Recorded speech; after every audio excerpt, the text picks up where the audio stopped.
Yang pertama, budaya asli kita Indonesia. Yang kedua, olahraga pencak silat ini.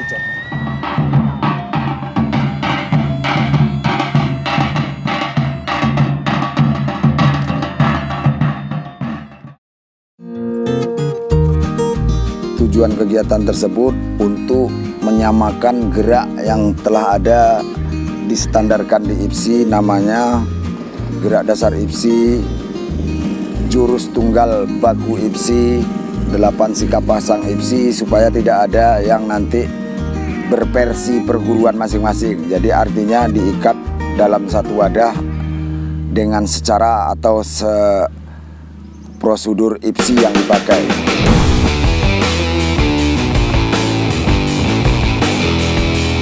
Gunanya untuk menjalin silaturahmi tadi, mempertemukan seluruh para pesilat dari perguruan masing-masing agar tidak ada terjadi crash atau benturan-benturan di bawah-bawah sehingga menimbulkan nanti keributan.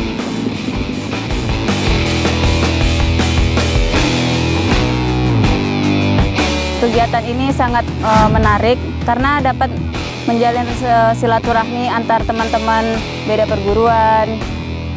Selama pandemi, kegiatan ini memang tidak pernah dilaksanakan.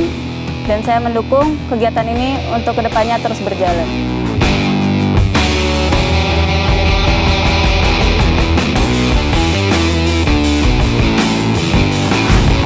Ketika kita semua legowo, saling hormat menghormati satu sama lain, adanya persatuan dan kesatuan dan kita itu bukan cuma sebuah retorika, tapi cobalah kita tunjukkan bahwa kita bisa saling menghormati. Seluruhnya, dia, gerak. Kalau bahasa gerakan, Pak. Tengah, gerak. Hormat, tengah,